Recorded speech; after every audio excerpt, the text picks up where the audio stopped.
The presenting sponsor of Pod Save America is ZipRecruiter.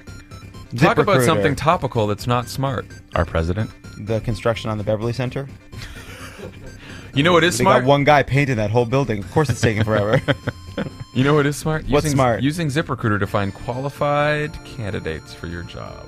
ZipRecruiter's difference is clear. Unlike other hiring sites, their technology learns what you're looking for, identifies people with the right experience, and invites them to apply to your job. Hey, apply for this, they say. That's why 80% of employers who post a job on ZipRecruiter get a quality candidate through the site in just one day. Not just dopes, John. Quality people. They even spotlight the strongest applications you receive, so you never miss a great match. ZipRecruiter is the presenting sponsor of Pod Save America, and now our listeners can try it for free at ZipRecruiter.com/crooked. That's ZipRecruiter.com/crooked. I'll say it one more time.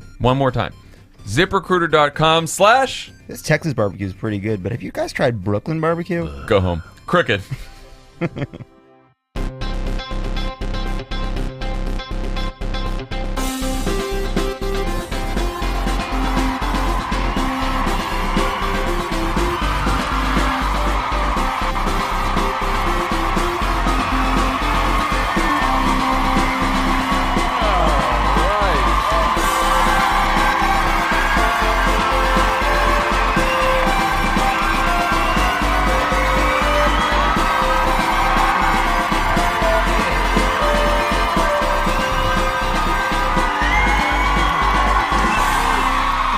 Hello, Houston! We have a great show for you tonight. Former running back for the Houston Texans, Arian Foster, is here. John, we don't even know who you are. I was about to say, I'm John Favreau. Hi, I'm Brittany Packnett. I'm John Lovett. I'm Tommy Wiesort. I'm Dan Pfeiffer. Emotionally, John, I don't feel comfortable beginning Yeah, I know. until my name has been applauded. I know. You can't talk without the applause. Guys, we have some breaking news. What is it? North Korea's Kim Jong Un has invited our very own Donald Trump to meet for negotiations over its nuclear program. Trump has reportedly accepted the invitation and agreed to meet Mr. Kim by May. Tommy, should Oslo get the Peace Prize ready? Well, it might be more deserved than the one we got, if we're being honest, at this point. It's hard to know what this means immediately. I emailed a bunch of smart folks I used to work with. The initial response is they don't think it's great because clearly this was driven by the desire to get a photo op and break some news rather than a concerted strategy. It seems like some of our allies were not consulted, if not briefed. Doesn't look like there was a considered process through the Deputies Committee or the National Security Council to figure out what we want or what our agenda is and what we hope to get out of it, given that literally today the Secretary of State, Rex Tillerson, said we're a long ways away from negotiations. So his own team was surprised. The North Koreans, look, I think that the United States should be open to talks. I don't think there's anything weak about having conversations with people we don't agree with. Like Barack Obama said this. He firmly believed it then. I believe it now. But the challenge is if the North Koreans use this to elevate Kim Jong Un on the national stage, if they use it to buy time to divide us from our allies or continue to create more nuclear weapons and proliferate. So, the devil is in the details here, and Donald Trump is not a detail guy. That's the one thing we know. To say the least. You love it? Yeah, no, I just wanted to ask you about this, just because, obviously we believe in talking to people we disagree with, but there's a reason in the past you save this meeting for later in the process, right? Usually it's to get you, a meeting with the President of the United States is a very big deal, and that's something you offer when you're close to the end, when there's one thing to get, not when no one knows what the fuck is happening. There's been no progress. Yeah, it would make a lot of sense to send out a bunch of technical experts, because it's a very technical issue of nuclear proliferation, and talk about exactly what both sides want. The North Koreans have said they will not test more nuclear weapons. They will not continue to launch ICBMs or long-range missiles during this process. So that's A good thing, they didn't say we won't continue to produce more nuclear weapons. So there's a whole lot of, and all of this is coming through a readout from the South Koreans of a meeting that we weren't a part of. So it feels like there's a lot of room for error here. Yeah. Tommy, did the North Koreans pledge to not call Donald Trump old and dumb? Because that's what got us in this mess to begin with. I don't know that they did. The White House did say Trump has a strong reputation as a deal maker. Does that make you feel better, Brittany, about this negotiation? He makes deals. That's his reputation. What deals does he make? That's Or what is the question for me. He also, I know through the statement from the White House, thanked him for his kind words, his nice words, I think was the phrase. So I don't know exactly what kind of deal he's planning on making. Usually the deals he makes aren't very good for me or, most of us. Yeah. So I'm a little worried about it, to say the least. Little skeptical about the deals. Yeah. I don't know. Everyone I'm very excited to say at the Trump Pyongyang. I think it's going to be a lovely property. They have a golf course and a pool. And a whites only clause. That's tough. Yeah. I mean, it does raise an issue, though, that he is particularly susceptible to flattery. Yeah. Right?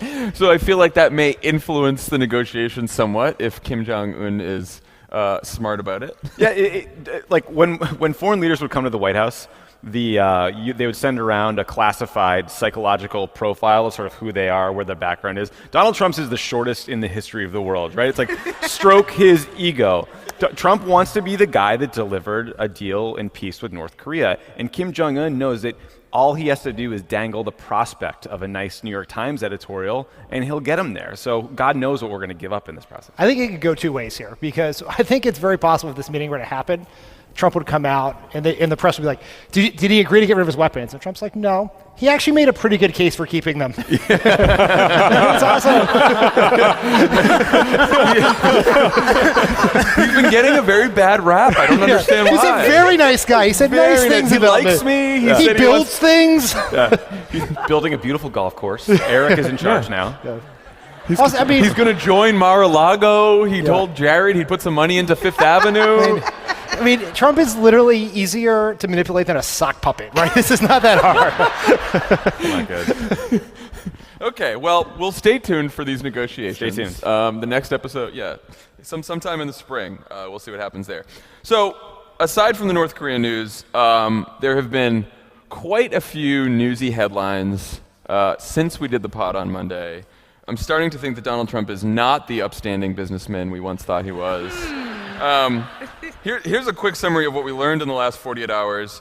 Robert Mueller has a brand new cooperating witness who has testified before the grand jury. His name is George Nader. Clap for a cooperating witness. Love the grand jury. So people come out on their evening to applaud the minutia of an ongoing grand jury in Washington, D.C. So he's an advisor to the Crown Prince of the United Arab Emirates. He has ties to Donald Trump, and he's helping Mueller find out whether money was funneled from the UAE to the Trump campaign, which of course would be extremely illegal.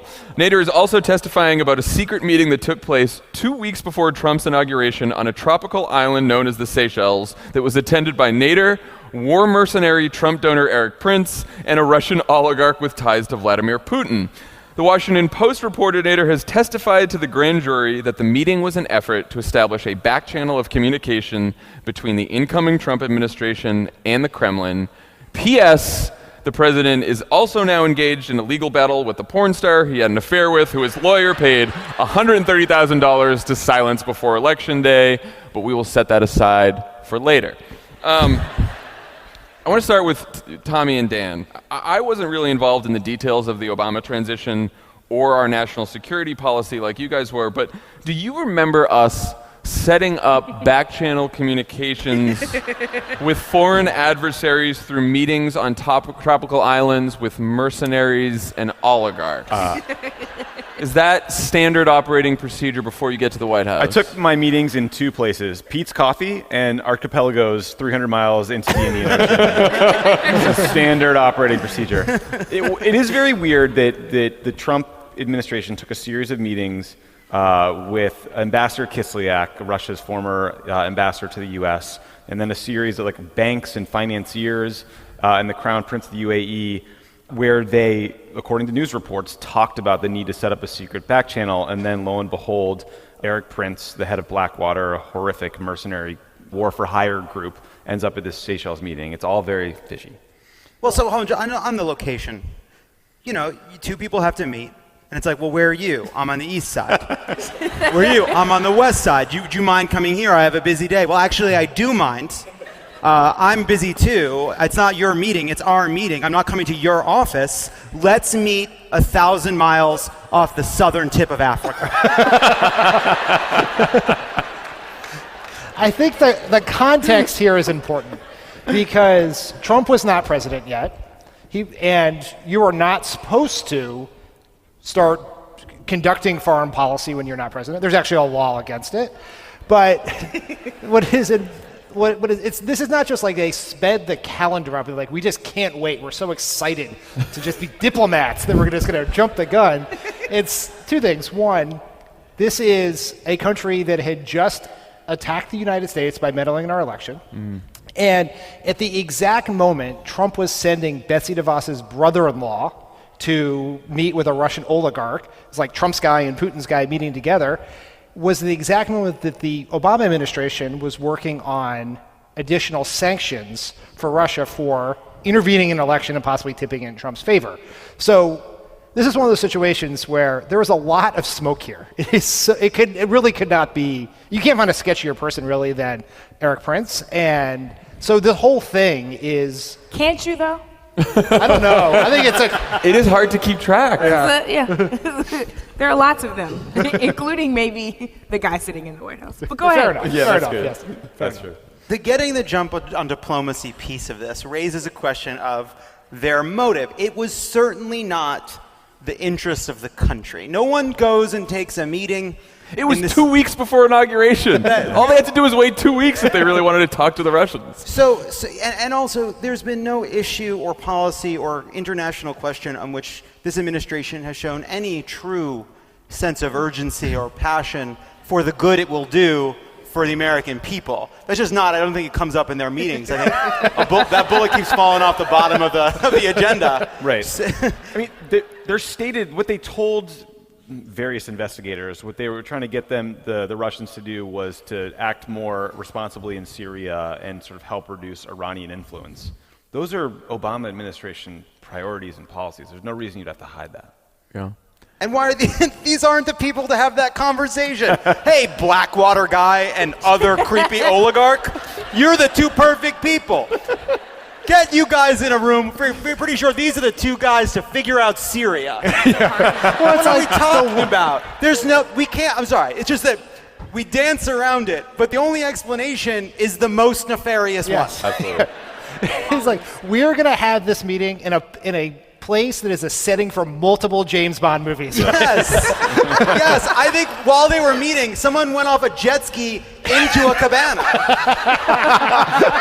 There's like a lot of reporters who joke around and they're like, these Trump people, they're too stupid to collude with Russia. Well, it's like, no, this was pretty stupid. This meeting was pretty stupid. Like, I don't think it took a lot Some of the smoke. most important political crimes in American history have been committed by the stupid. What do you think broke into the Watergate? Geniuses? You got a couple of Mensa guys to put on hats and gloves and break in? It was not the case. I'm done. So, yeah. So, Brittany, all these polls show that like most voters don't care that much about the Russia investigation. They care about healthcare, jobs, what's going on in their communities. But it does seem now like this has moved beyond being about Russia, and that this is about the president involved in a whole series of potential crimes, and about him feeling like, through possible obstruction of justice, that he is above the law. Yeah. Do you think, is it more important in this way now to people, do you think? I think it's critically important. Before I answer that, though, two things. One, greetings from Wakanda. Two, happy International Women's Day. And I I'd especially like to say Happy International Women's Day to all of the ladies sitting up here with me. That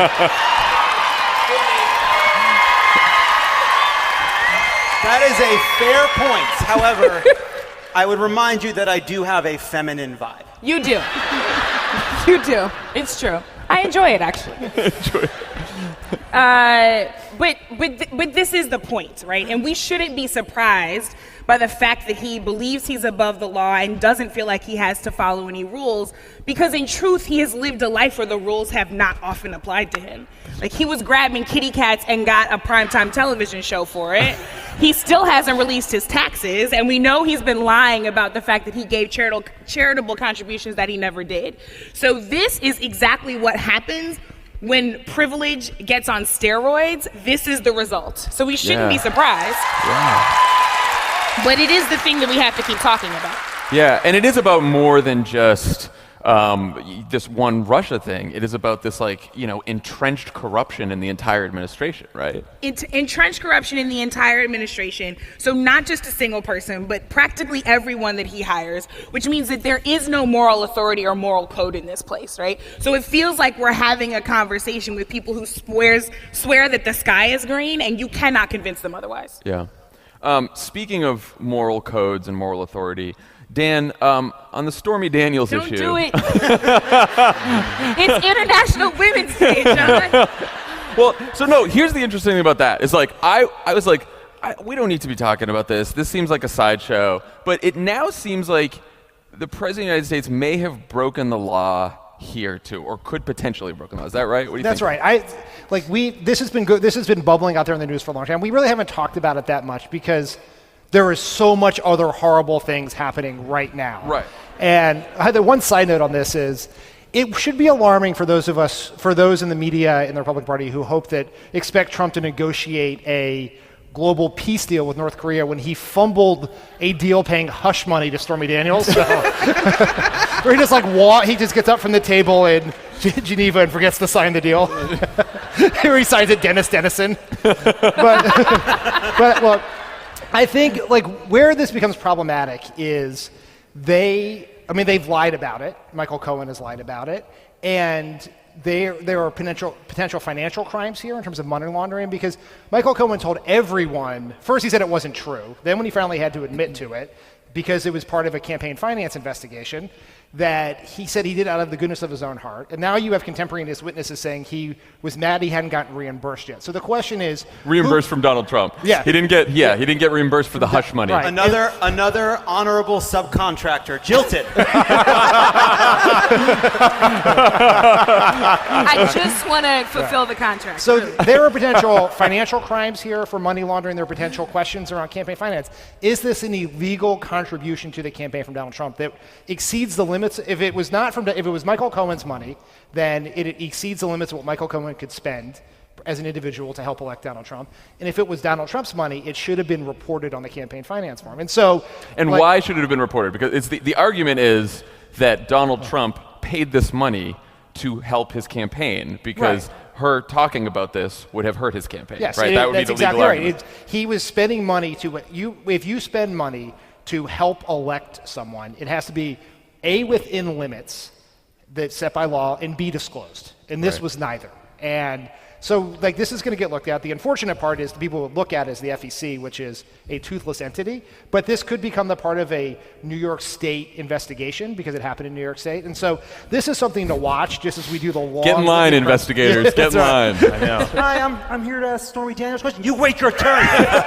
We're talking about the Seychelles over here. We got Seychelles, then the kidnapping in Pennsylvania, then Manafort's Black Ledger, and then if there's time, we'll get to you today. Bring a book. That is basically where we are. I got to make one point about this, though. Yeah, please. Fundamentally, it is actually quite difficult to legally pay hush money during the course of a campaign. Because it just is. It's not something one should do, and it's certainly not something one should do when in the middle of a national presidential race, because if he had paid it out of his own pocket, it's concealing from the campaign. If he pays it from the campaign, it's sort of a misuse of funds. Yeah. Sort of. If he launders it, there's all kinds of other implications. So in a lot of ways, he was damned if he did, damned if he didn't. Something to keep in mind. The irony here, though, is if a porn star had come out and said, I had an affair with Donald Trump, would anyone have been surprised? Would that have moved a lot of votes? I am a little bit skeptical. He would have said fake news, we would have moved on. I mean, it might have changed the meta media narrative, but it's such a funny thing to catch him, given all the horrific things he did and were disclosed, some of them on an audio tape. Yeah. Tim Miller made a good I was just going to bring this up. That's the argument a lot of people saying, who would care? This is already baked into the baseline of Donald Trump. But Tim Miller made the point that the exact moment this was happening was when Hillary was having the worst stretch of the campaign, right, after the Comey letter and everything else. And if the story had switched to Stormy Daniels on television telling the story, it might have let some of the pressure off Hillary Clinton. So these things, there's no way to run the counterfactual, but this could have been impactful. We just don't know. I don't mean to dismiss it in terms of political implications, but to create this much legal risk seems crazy to me, given the stakes I also involved. just think this is about how we discuss women in society. Yeah. We're willing to pay far more attention when there's a woman involved in a scandal than when it's actually a conversation about women's dignity. And that has happened time and time again. That's exactly where we are. Well, I was going to bring up Tim Miller's point that so this was a consensual relationship with Stormy Daniels and Donald Trump, reportedly, but the location where this happened was apparently the same exact location that one of the women who came forward and said that Donald Trump sexually assaulted her, where she said the assault took place as well. So again, it brings up the fact that there are how many women that came forward in the campaign that said he sexually assaulted her. And yeah, maybe this one was consensual, but there's still a whole bunch of other women who came forward, and we just don't talk about that at all, Okay, so scandals aside, the true work of governing continues. And today, Donald Trump announced new tariffs, which are basically like taxes, on all imported steel and aluminum, though he said he might spare countries like Canada, Mexico, and Australia.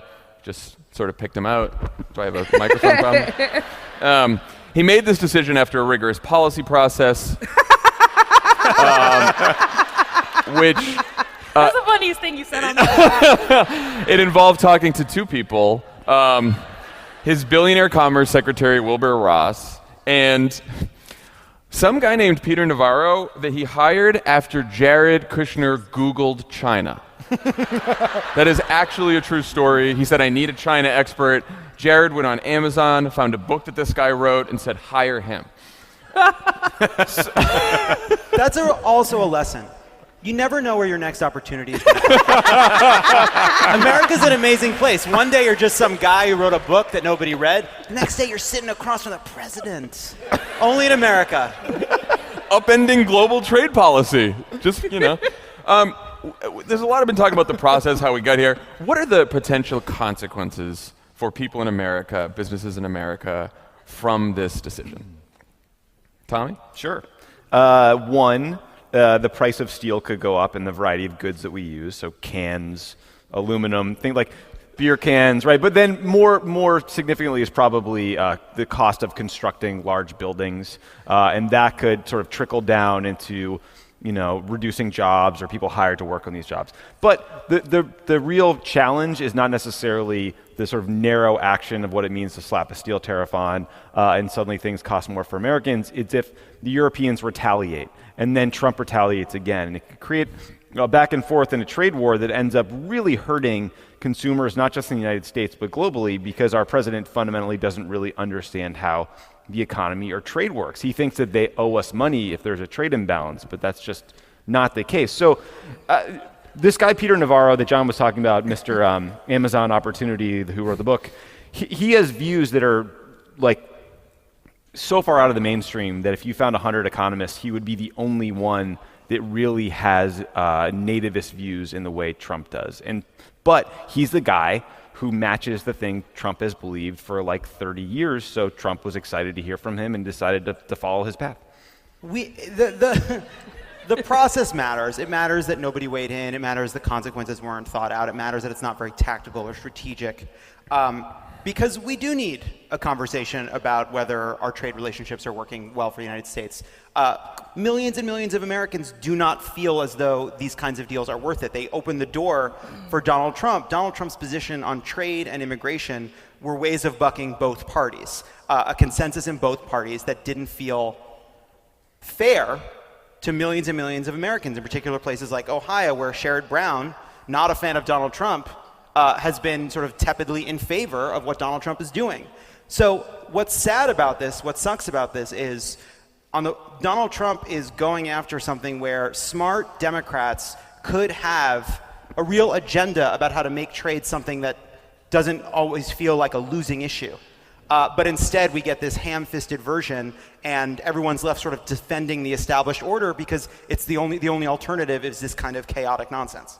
That's the wild thing to me, is that a win here is actually if we get to the point where nothing can happen, where there's no change, which reminds me of being a child, probably for obvious reasons. And I remember when I would walk into a store, before I would go in there, my mother would always look at me and she would say, when we go in there, don't touch anything. And I just kind of wish that somebody's black mother would have talked to Donald Trump before the inauguration. It might have been helpful before we got to this situation. Well, that is evident in how everyone in the White House and all the Republicans in Congress are trying to like put this all back in the box now. Yes. So like it started off, tariffs on everyone across the world. And then after a couple days of like pleading with him, they got him to exempt Mexico and Canada and Australia. And then they got him to say, okay, everyone can apply for an exemption now. And now some people are like, will this actually go into effect or not? Because they're all trying to rein him in. But one of the people who didn't like this was Chief Economic Advisor, former Goldman Sachs President Gary Cohn. And this was the last straw for Gary Cohn. Year in the White House with everything we've just seen. This was Gary Cohn's limit right here. Cohn was supposed to be one of those people who stopped Trump from doing crazy shit. Those people are a farce, right? That's not a real thing. So guys, the 2018 midterm election officially began on Tuesday with a primary right here in the state of Texas.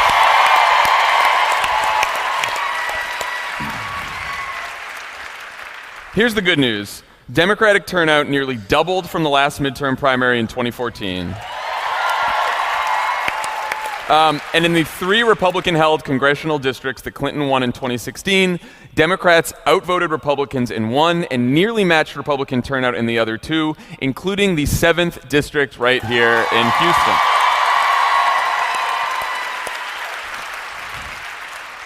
Here's the tougher news. Republicans still cast 500,000 more votes than Democrats, so you guys have your work cut out for you here. So first question, Dan. Where does Beto O'Rourke, who won his primary,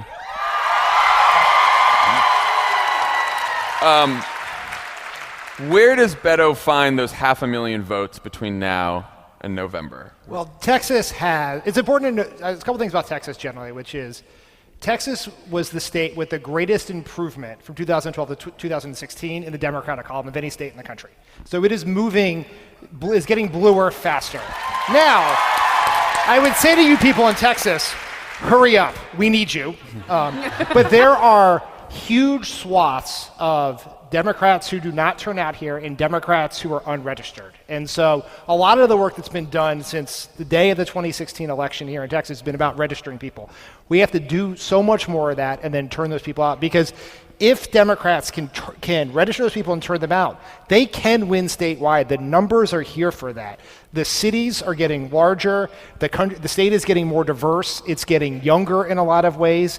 And if those voters turn out, those are voters who could make Beto a senator, who could make this a blue state in a presidential election sooner rather than later. And if that were to happen, if you have California, New York, and Texas, that can be game, set, match for a long time. So hurry up, people. Yes. Texas, you have been like Lucy with the football. We're turning blue, just watch. Let's see it. It's time, enough. Put up or shut up. Blue. I want to talk for just a second about our friends at the DCCC. Yeah.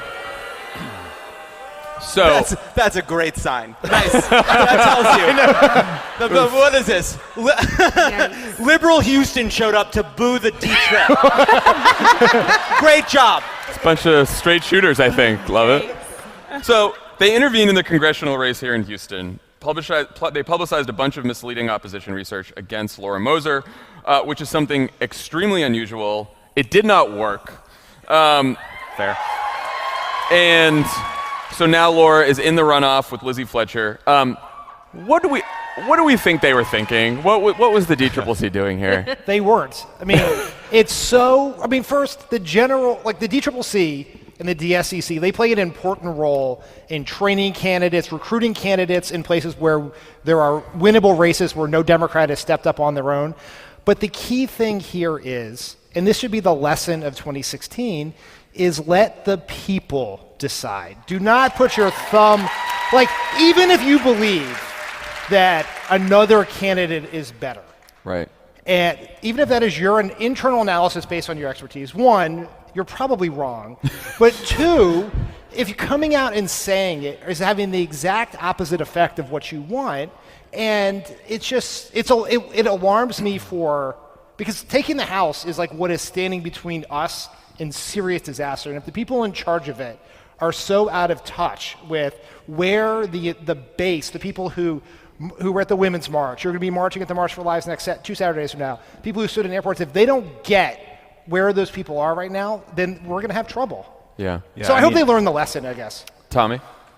One of the many dangers of the Trump era is that the news is so ugly and his brand of politics is so divisive that people get even more cynical than they already were. And we had Barack Obama trying to push this boulder up the hill for 8 years, and as someone as inspiring as him couldn't convince a whole lot of people that, one, all politicians aren't the same, and two, that their vote matters. And that is one of the most dangerous things in our democracy, is people who check out and stop caring. And so when the DCCC sort of ham-handedly intervenes like this, I think it exacerbates those problems and tensions. But the good news is they did what they did. It didn't work. I think they're chastened. And the solution to preventing this in the future is literally in this room. If all of you people go home tonight and call or email 10 friends and say, we got to get out to vote, doesn't matter who it's for, but let's go register some voters, let's talk to people about issues and stuff we care about and things maybe we heard tonight and discussed, it will make a huge difference. So restoring that agency and that sense of purpose and meaning in politics is important. And the other cool thing that you guys have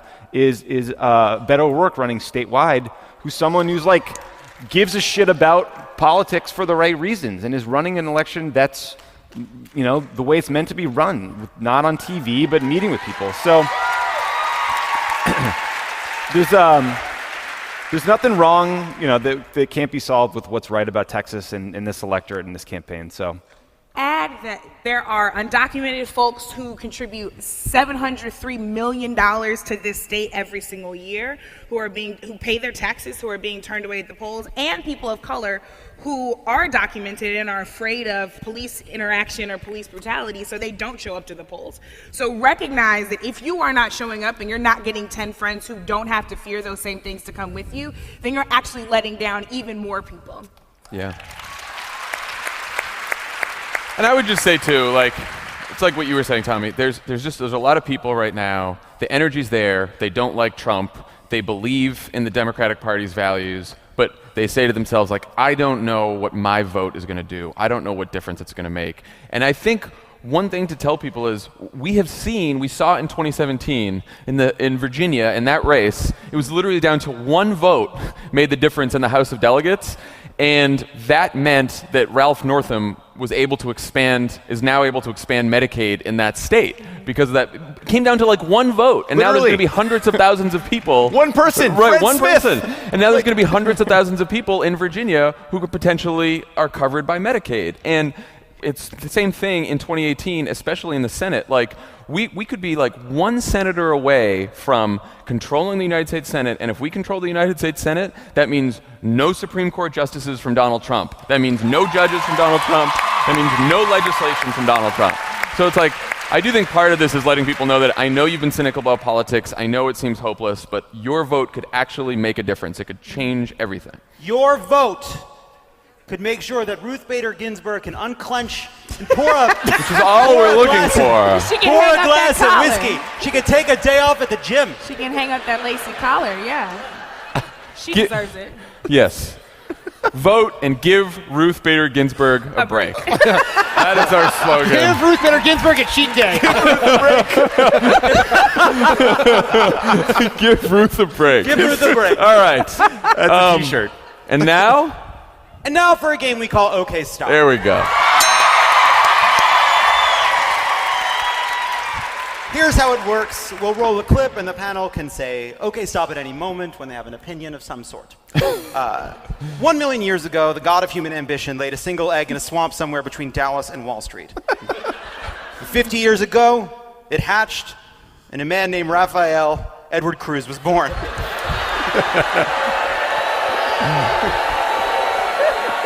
don't like him? Wait. This is a Ted Cruz podcast. We endorse Ted Cruz. You guys are going to hate it when he comes out in a minute. Just get ready. Anyway, Cruz is running for re-election here in Texas.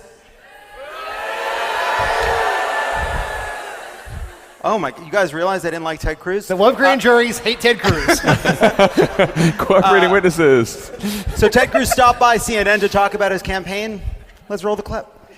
The Cruz campaign already getting into the swing of things. They have a new ad mocking O'Rourke for his name. Take a listen. I remember reading stories. Liberal Robert wanted to fit in, so he changed his name to Beto and hit it with a grin. Beto wants those open borders and wants to take our guns. But the ad, you go after Beto for his name. Beto is obviously a nickname. Why? One, you didn't like that dirty pool when you were running for president and the president called you Lion Ted. You didn't like that kind of tactic. And look, your name is Raphael. You go by Ted. Your middle name is Edward. That's an anglicized version of it. He went the other way and has a more ethnic version of his name. Why go after it? You're both doing the same thing. Well, listen, you're absolutely right. Okay, stop. His voice sucks. We shouldn't have just glossed over the wonderful song. No, I know. Let's go back to the song. I don't know why we didn't stop it after. I wanted everyone to hear all I wanted the to hear lyrics, it too, yeah. So the song is a problem. Obviously, it's climbing the charts. It's catchy. You're singing it in the shower. You don't Find even it on realize. iTunes. You don't even realize what the words are about, right? It's like when you're all of a sudden saying "lady humps" and you're like, "What am I saying?" You know what I mean? All of a sudden you're singing this. You're like, "Is this?" It's like when you're traveling and all of a sudden you realize you've been like really rocking out to a Christian station. And I'm Jewish, and it's like all of a sudden I'm like, he died for and I'm like, oh, I got tricked. Anyway, this is one of those songs because it's so good, it tricks you. You can just imagine, though, at the Cruz campaign when they all sat around and they came up with, they're like, let's call him Liberal Robert. We got him. We got him. Let's put it in a song. Yeah, good job. Raphael Edward Cruz. I am the son of my father, Raphael Cruz, an immigrant from Cuba who came to Texas with nothing. And Okay, stop. Former Canadian citizen. But it's just so, you're right. My father did come to the U.S. with nothing. I'm sorry. The question was about your weird song. And that's what I'm saying. I live the American dream. $1 in his underwear, couldn't speak English, washed dishes, making 50 cents an hour. And my dad's journey of an immigrant coming to Texas seeking freedom, that's the American story. Okay, stop. That is the American story. But you are doing everything impossible to prevent the other people from living that American story. It is all you ever need to know about Ted Cruz is that when he was in college, he was in a poker game. He lost too much money, so instead of paying the bets, he turned everyone in the poker game into the RA. That's who we are. In terms of the jingle, some of it is just have a sense of humor. I mean, you actually miss the central. There's one thing people say about Ted Cruz. It's that he's got a sense of humor. Yeah, no one is funnier than Ted Cruz. Ted Cruz bought a joke book in 1996 and everything changed. Just. I find Ted Cruz's politics very funny. The title of the song, which is, if you're going to run in Texas, you can't run as a liberal man. And the whole point of the song That's a catchy title, by the way, Senator. Okay, stop. Pretty good. That is the funniest thing that Chris Cuomo has ever said. Ever. That is pretty good. We had some fun with it. No Zodiac killer, no. The moment before you die, someone like Ted Cruz will be standing over you saying, let's have some fun with it. The thing about Ted Cruz is a living embodiment of the Saturday Night Live spoof of Ted Cruz. Yeah. He's just. I forgot how awful it is to watch him. Sorry, That was really guys. torturous. Yeah. It was tough. Tough, okay, stop. Okay, when we come back, we'll have our interview with Arian Foster.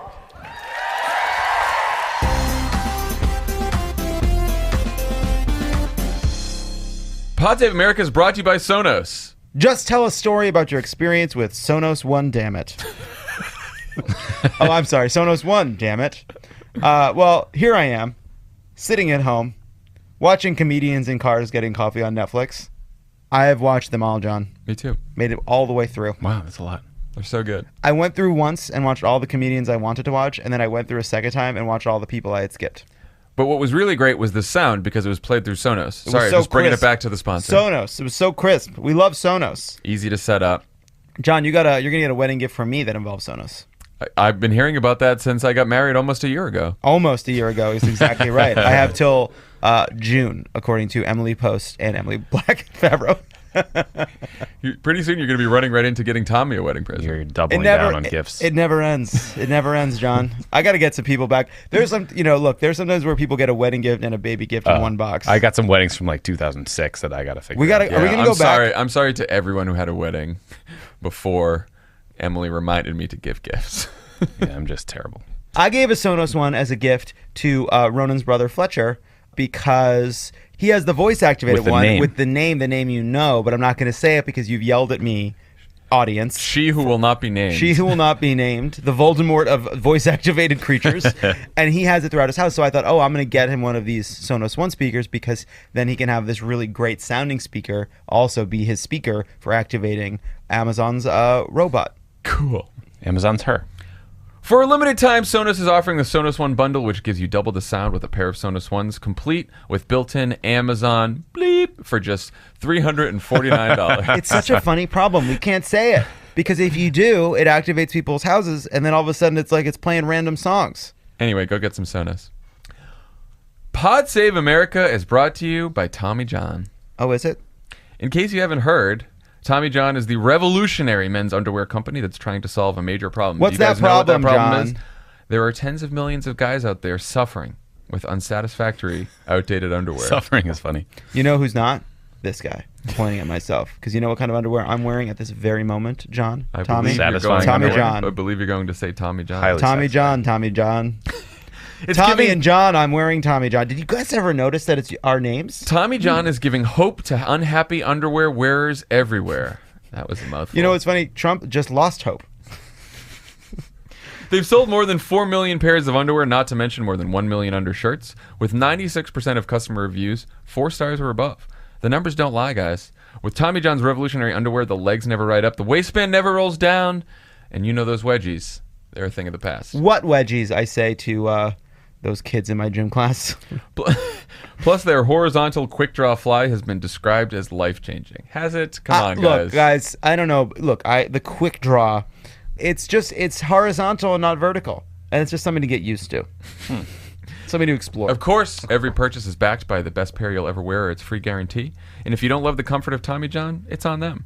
Over 500,000 guys have made the switch to Tommy John. Now it's your turn. Hurry to TommyJohn.com/crooked for 20% off your first order. That's TommyJohn.com/crooked for 20% off. Again, TommyJohn.com/crooked.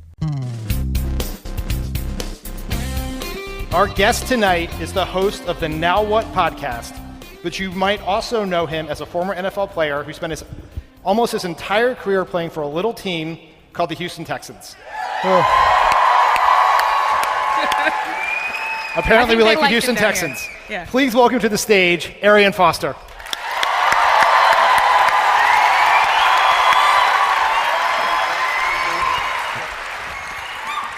Arian, thank you so much for joining us tonight. Now, you, NFL star, and now you're a podcast host. This is not exactly our path, but so tell us about your podcast. What made you want to get into podcasting? What are you trying to accomplish with it? Right. I appreciate you having me, by the way, man. This is insane. Oh, my God. You've played in a bigger crowd than this. Yeah, but not for a podcast. But Yeah, so I started the podcast. It was really my buddy's idea. He's like, you have a lot to say, yada, yada, yada. You should start a podcast. And I was like, no. And then, because I had never even put on a podcast before.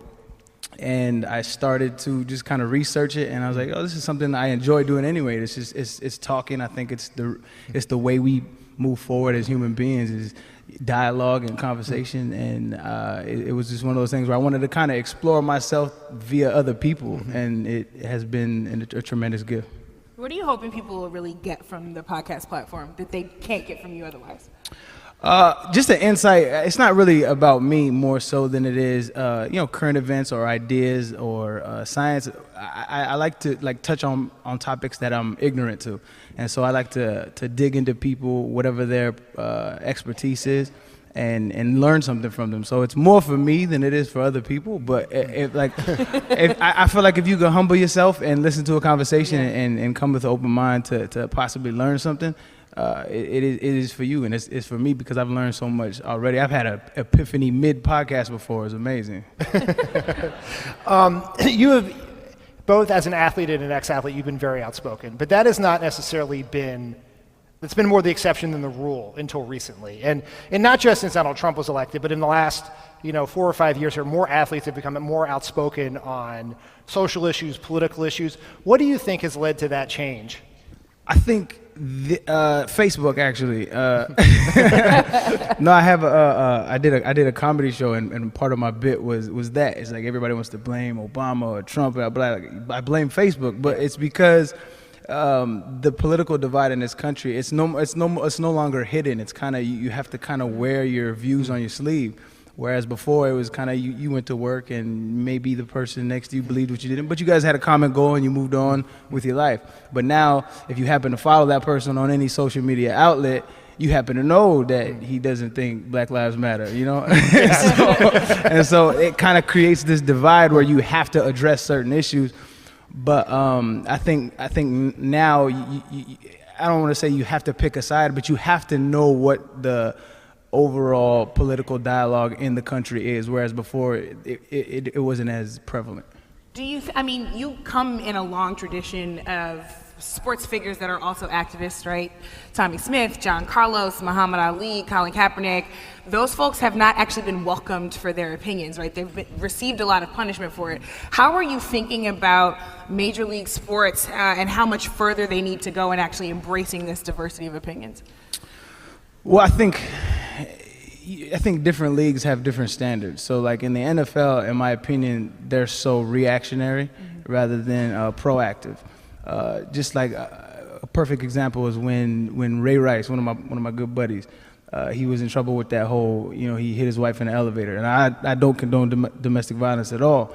But that was a perfect opportunity to open up a dialogue because it's not an NFL problem, it's a public problem. Domestic violence is a huge issue in this country. So rather than opening up that dialogue and having real conversations about it, they kind of hit it and just shunned him. And they continue to do those kind of things. You just want to shut them up, just be quiet. But it's a perfect opportunity to be honest and have some humility about the situation and quit trying to pretend like everybody is Captain America and we all have problems. So let's address these problems and just move forward. It feels like like you were saying, the NFL is reactive. The NBA seems to have had more success in having an open dialogue with their players about these issues. There have not been the standoffs between the players and the owners of the players in the league. Why do you think the NFL and the NBA are different in this, and what could the NFL do better to handle some of these situations? I think the main issue why the NFL and the NBA are different is how the players are viewed in the eyes of that organization. So in the NBA, they're viewed more as a partner, like it's a partnership. And granted, that might have to do with the visibility of the players, but they grant them a little more respect than they do NFL players. In the NFL, it's you feel more like a worker than you do a partner, and that's big for any entrepreneur. If anybody has a business, I always tell entrepreneurs that are starting out, you always want people to feel like they're working with you, not for you. And that wedge in the NFL is what causes that rift. There is no open dialogue. I was talking to I had Mav Carter, who is LeBron James's business manager. He was on my podcast, and I was talking about him talking to him about this very thing. He has an open door. Granted, he's LeBron James, but most NBA players have open door to the commissioner. Well, we do as well, but there's really no substance that you can have a conversation where you can move the needle on something. I think that's where it has to happen, where if you really want to address these issues and not be a reactionary, you're going to have these conversations with these players. So I want to switch gears a little bit because you've really been a model for a lot of people, I think, in living your life out loud and not having any shame to your game. So I got to ask you a real question. All right, shoot. You are an atheist. I am. In Texas. Yeah. Oh, wow. Well, hello. Like you might have some friends. How does that work? I stay indoors a lot. No. No, it's definitely an odd dynamic.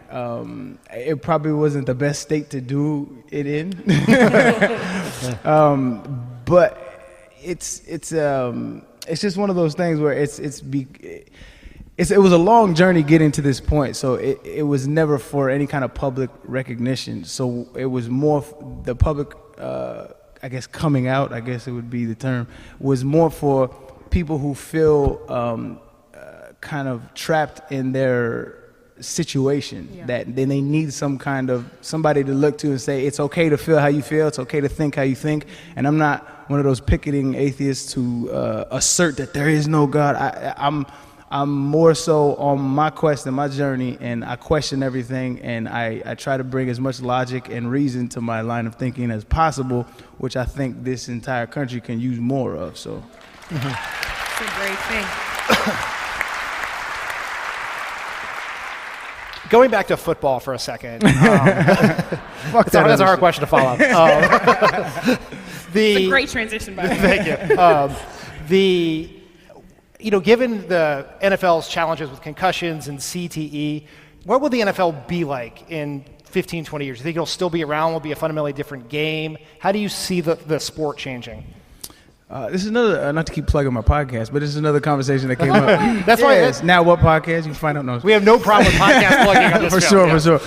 But I talk about it often, especially with athletes that are currently playing and former athletes. It's something that I am a little worrisome about, more so than other cats that play. So I'm more inclined to say that maybe 60, 70 years down the road, the interest in the NFL is going to dwindle.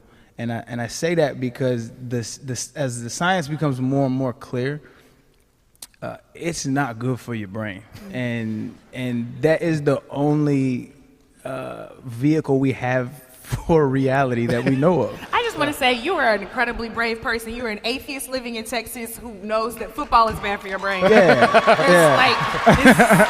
It's courage exemplified. I appreciate it. I didn't always think like this. That's one of I'm proud of that though. Like it was a journey to get to this point. Like when I was 20 years old, I thought I knew everything, and now I'm 30 and I know I don't know anything. And so that humility is keeping me going. But as far as the NFL and the CTE stuff, I'm unsure of the future. And I think as the science gets more and more clear, because they're still kind of ducking those studies, but as the science gets more and more clear, they're going to have to put more regulations on the rules of the game, and those regulations are why we fell in love with football in the first place. It's violent. We love violence here in America, and it's the most violent sport.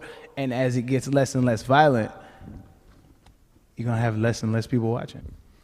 Well, you talk a lot about science, and I know that Neil deGrasse Tyson is your homeboy. That's my guy. So besides him, who is your favorite person that you've had on the pod? Okay, so we only 19 episodes in, and we're growing though. We're growing. Because all these people are going to start listening. Yeah, for sure. Subscribe, download, rate. That's important for some reason.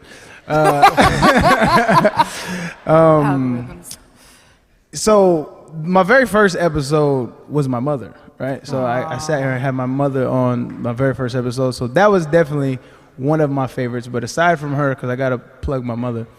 It's literally our day. Yeah, for sure. It's National Women's Day, for sure. We only get one. Right.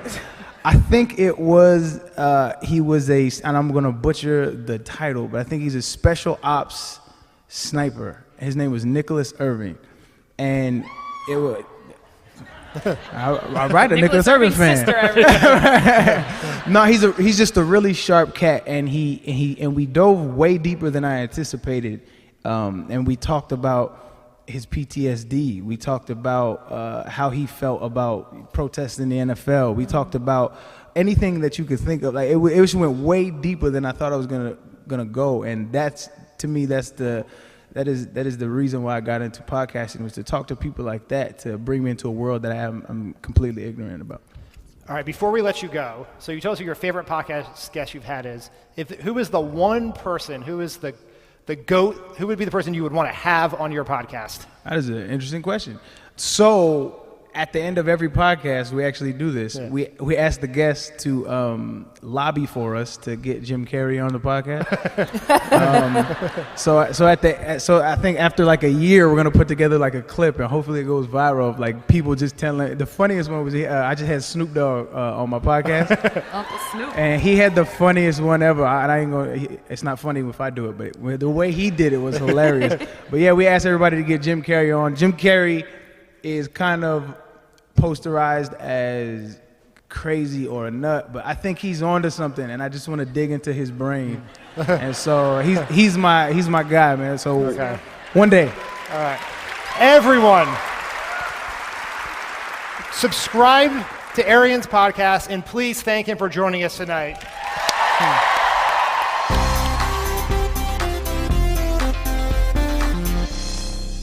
Pod Save America is brought to you by Upside. Upside. Let me ask you this.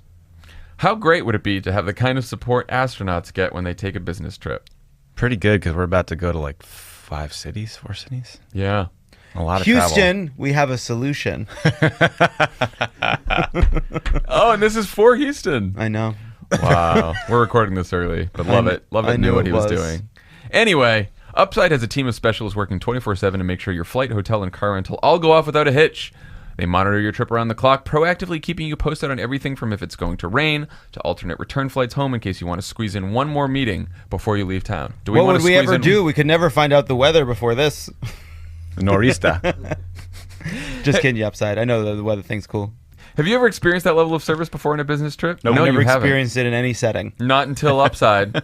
We live in a late capitalism in which corporations treat us like interchangeable cogs in their growing machine. But that was before Upside. For easy booking, competitive prices, and a team that always has your back, go to upside.com/crookedmedia to book your next business trip. Sign up today for your free account and get a free pair of Bose headphones on your first business trip. That's upside.com/crookedmedia. $600 minimum purchase required within 90 days. See site for every single detail. Get all the details at the site. And of course, Pod Save America is brought to you by the Cash App. The Cash App. You're going to download the Cash App. You're going to pay someone back. You're going to get paid back. You're going to put in the code PODSAVE. That's $5 to you, $5 for Moms Demand Action. They're pushing for common sense gun control. It's a great app. Everyone's switching over. Don't be the last one to switch over to the Cash App. They're all doing it. Look, we're not using the other payback apps anymore. We're not doing it. We're using the Cash App. And here's the thing. You have a group of friends, and you're going to all put in the code together, and you're going to get $50. And then you know what you're going to use that $50 for? Pizza. Roller skating. Okay. Roller skating. You're going to use it to go down to the arcade. Ooh. You're going to go down to the soda fountain. Soda jerk. You're going to get some sodas from the soda jerk. Sounds good. You're going to use it to buy gas to go up to that hill where all the kids hang out. We still on this ad? You're going to take that money and you're going to buy books. You guys, books to read. You guys ready for it to be done? Yeah. You're going to buy cheese. Cash App. Cash App. Now for a game. Sports. We all love them. But over the past few years, many conservative commentators have gotten very angry about sports. Sad but true. Ever since Colin Kaepernick started kneeling during the national anthem, Fox News has dedicated lots of coverage to criticizing these protests and telling these athletes to be grateful and to stick to sports. So even though our guest tonight did have the wrong answer for who he'd like to have on his podcast, a softball he let go by. Wrong sport. I don't care. A football he let go by.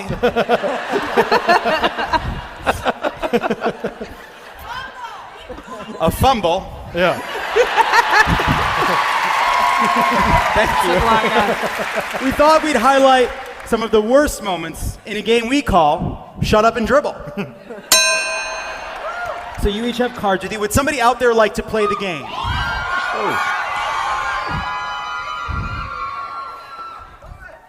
Hi, what's your name? My name's Leslie. Leslie. Yes. And are you from Houston? I live in Houston, but I'm actually from Austin, Texas, and I'm very glad you guys came here because I was worried that you would dip out on us and only go to Austin. So thank you.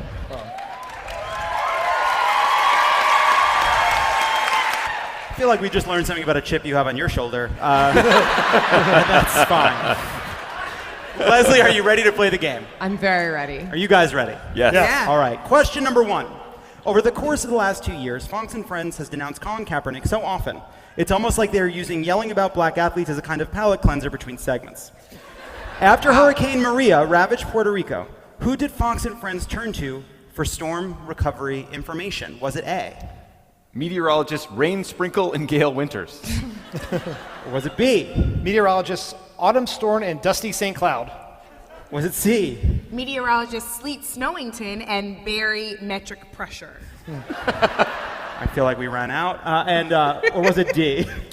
Kurt Schilling, a Major League Baseball player who was fired from ESPN for bigoted comments and who has not yet been told by Fox to shut up and pitch.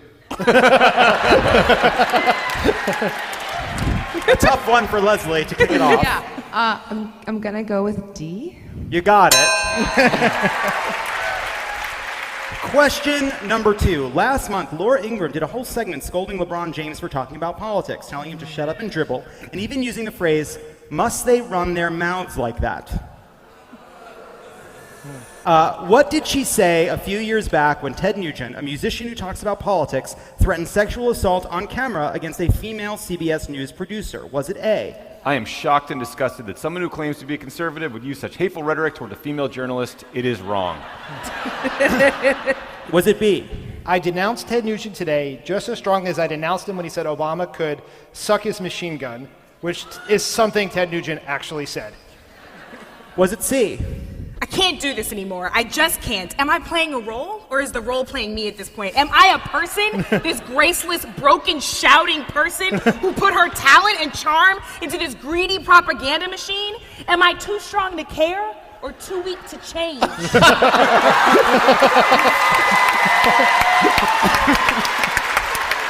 Well Doesn't done. even matter. Or was it D? Winning.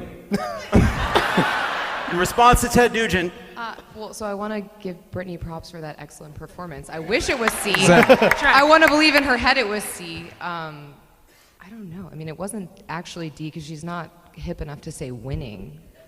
Leslie, But I'm going to need an answer. B? No, it was D, Leslie. Wait, she actually said winning She on said air. winning. Maybe it was the Charlie Sheen moment. Yeah, winning. And by the way, Is 2.5 Men hip? Wait, also, do any of you guys actually know what International Women's Day is about? so here's the problem. On the what one it is? hand, I want to shut you down for thinking you could ask a question. On the other hand, Fair. on the other hand, I can't because of the question. I thought a lot about this question, John Lovett. I know you're sass. I'm not going to ask you a dumb question. Well, why don't you tell us? I will fully admit that I Googled this earlier today because I did not know. You Googled it? I did. You come in. I'm not going to show up and act like an Because you asshole. know like I how to Google things? But so that's what I'm saying. I looked it up because in my office they had an International Women's Day coffee break, and we were all like, "What is this? It's on social media. Does anyone know?" So we looked it up. It's part of in the turn of the 20th century. It's a women's labor movement that is now supported. It's a UN supported national holiday that was originally brought about in the turn of the 20th century. It started in Russia. In the women's labor movement, and it's basically about the fact that originally women weren't allowed to have jobs and work and do things, and then when they started doing those things, they weren't getting paid the same, which guess what, they're still not. Still happens. They're still not. But no, that's where it originally comes from. It's a labor movement for women to have access to jobs and employment and to be treated fairly in those things across the entire world, and it's supported by the UN. So, By the Thank way, you, Leslie. Hey, John. By the way, Leslie, thank you for sharing that. Yeah, I didn't know that. I don't think we should encourage it, but in this case, I mean, Sometimes you gotta go rogue, Leslie. She just stuck it in the middle there, but it's fine. But I also want to let you know that since you know how to Google things, you are officially qualified to be the head of HR for the Trump White House. Thank you. I would gladly turn down that position. Okay, Leslie. Sorry for interrupting you, John. It was for a good cause. Question 3, Leslie. Yes, sir. In 2016, Jesse Waters went to a football game with his polo tucked in and his collar popped and interviewed football fans about how Kaepernick should stick to sports. During that segment, what did he call a game between the 49ers and the St. Louis Rams, two outspoken teams? Was it A, The World Cup of woke. was it B, The Stanley Cuck. was it C, The Black Lives Matter Bowl. or was it D? The Malcolm X games.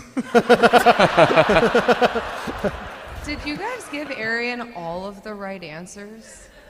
Is that your way of... It's D. I think Wrong, it's D. Leslie. Am I wrong again? Sorry, Leslie. I was so wrong rooting for again? you, but it was the Black Lives Matter Bowl, believe it or not. He actually said that. He actually said that. I must not. Yeah, this is clearly teaching me that I'm not as aware of how fucked up people are. One thing we know for sure is that Leslie's on a journey. and I cannot wait to see where it goes. Question number 4. Final question. You're doing okay. Conservative media criticized Arian Foster for kneeling during the national anthem, stating that he and his fellow protesters used, quote, the uniforms of their team to insult those who wear the uniform of their country. Which of the following people were not criticized for tarnishing their uniform? Was it A, Tom Brady, NFL quarterback and UGG spokesman who endorsed Donald Trump in 2017 and brought me considerable joy throughout my life as a Patriots fan. oh, weird. Weird how that's cool to you. Was it B? Bobby Knight, basketball coach and Trump supporter who famously threw chairs at a referee in the middle of a game, which is somehow way less offensive than quietly kneeling in protest. Was it C? Papa John, who wears the uniform of Papa John's and attacked the NFL for the protests. Or was it D?